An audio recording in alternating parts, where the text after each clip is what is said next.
ذکر ہوا ہے. امیر المومنین السلام فرماتے ہیں, کیا فرماتے ہیں؟ الحسود مغموم, حسد کرنے والے شخص ہمیشہ غمزدہ رہتا ہے, سکون اس کو نصیب نہیں ہے.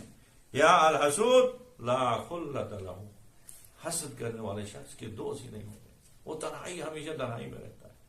آپ کہہ رہے ہیں کہ ہارون کے زمانے میں ان کے بھائی ایک جگہ پہ وزیر تھے, اس وقت دیکھا ایک شخص حسد کی بیماری میں مبتلا ہوا. اس کے علاج نہیں کر کے انسان حسد میں پڑے رہے تو کتنا تباہی اور بربادی کی طرف جاتا ہے.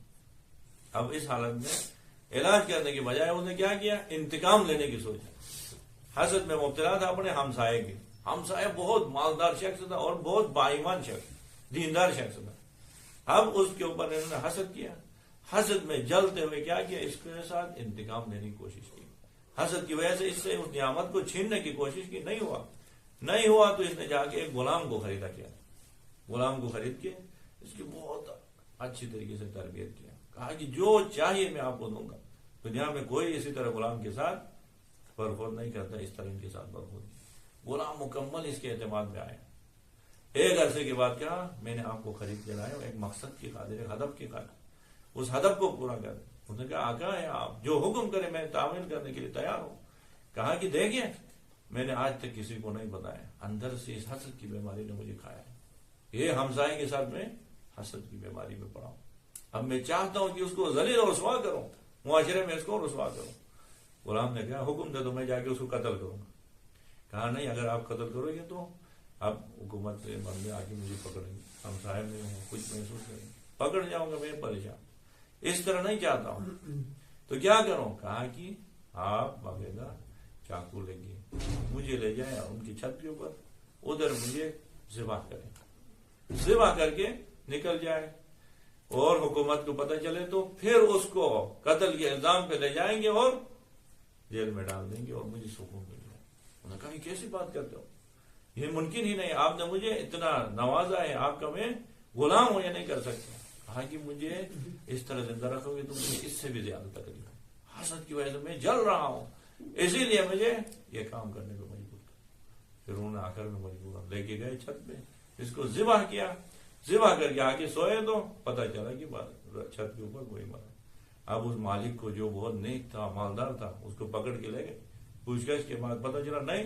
پھر غلام کو پوچھ گچھ کے لے گئے تو غلام نے کہا کہ حقیقت میں آپ کو بتا رہا ہوں, یہ بندہ نہیں کہ اس نے کوئی یہاں پہ قتل میں کوئی اس کا کردار نہیں ہے, اصل وجہ یہ تھی, اس وجہ سے میں نے قتل کی. پھر وزیر نے, ہارون کے بھائی نے کہا کہ اگرچہ آپ نے ایک بندے کو قتل کیا, آپ کو سزا ہونی تھی, لیکن آپ نے سچ بچا کے اس نیک بندے کو بچایا اس وجہ سے, اور آپ نے ایسے کبھی اس بندے کو قتل کیا, اسی وجہ سے آپ کو آزاد کرتا ہوں. جاؤ, غلام بھی آزاد اور یہ بھی آزاد. دیکھیے واقعی معاشرے میں حسد ہم نہیں سمجھتے, معمولی سمجھتے ہیں. حسد کی وجہ سے کتنے گھر تباہ ہوئے. آج معاشرے میں جائیں, اس نے اس کے لیے سحر کیا, اس کے لیے تعویذ کیا, اس کے پیچھے لگا ہوا ہے, اس کے لیے تعویذیں کر رہا ہے. یہ سارے کس وجہ سے؟ حسد کی بیماری. اسی کے آج اعلان نہ ہو جائے کہ فوراً حسد کی وجہ سے انجام خود اپنا برا ہوتا ہے. اسی وجہ سے تعویذ کے پیچھے جا رہے ہیں. سحر جادو جیسے برے کبھی عمل میں لگتا ہے. سحر کو پیغمبر پاک نے کیا کہا؟ کافر ہے وہ شخص جو سحر کرتا ہے, اب کفر کی حد تک پہنچ جاتا ہے. یہ اسی وجہ سے کہ اس بیماری کا علاج.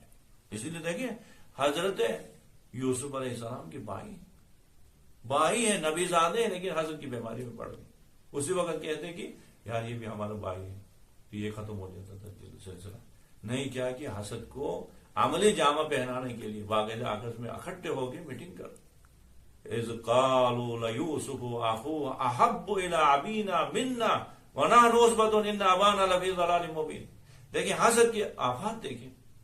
اذ قالوا لیوسف اخوه, کہا کہ یوسف اور اس کے بھائی بنیامین کو احب الى ابینا منا, ہمارے باپ ہم سے زیادہ ان کو چاہتے ہیں. ونحن عصبة, ہم پورا ایک گروہ ہے, طاقتور گروہ, 9 بھائی ہیں ہم, ہمیں چھوڑ کے وہ 2 بھائیوں کو چاہتے ہیں.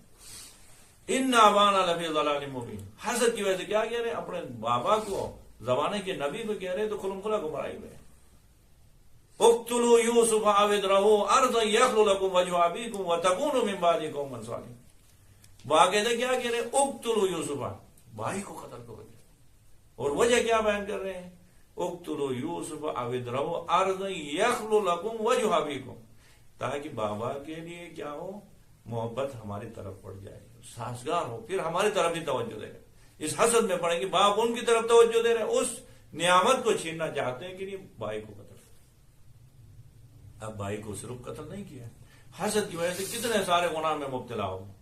بھائی کو قتل کرنے کے لیے، لے جانے کے لیے سب سے پہلے دھوکہ دینا۔ ایک نبی کو دھوکہ دیتے کیا کہتے ہیں؟ قالوا یا ابانا ما لک لا تامنا علی یوسف وانا له لناصحون۔ بابا آپ کو کیا ہوا ہے کہ آپ ہمارے اوپر اعتماد نہیں کر رہے ہو، یوسف کو ہمارے ساتھ نہیں بھیجتے ہو؟ ارسلہ معنا غدا یرتع ویلعب وانا له لناصحون۔ ایک دن ہمارے ساتھ بیٹھے وہ بھی کھیلے گا کودے گا، ہمارے ساتھ بیٹھ کے وہاں پہ کچھ کھائے گا پیے گا۔ وانا له لناصحون، ہم ان کے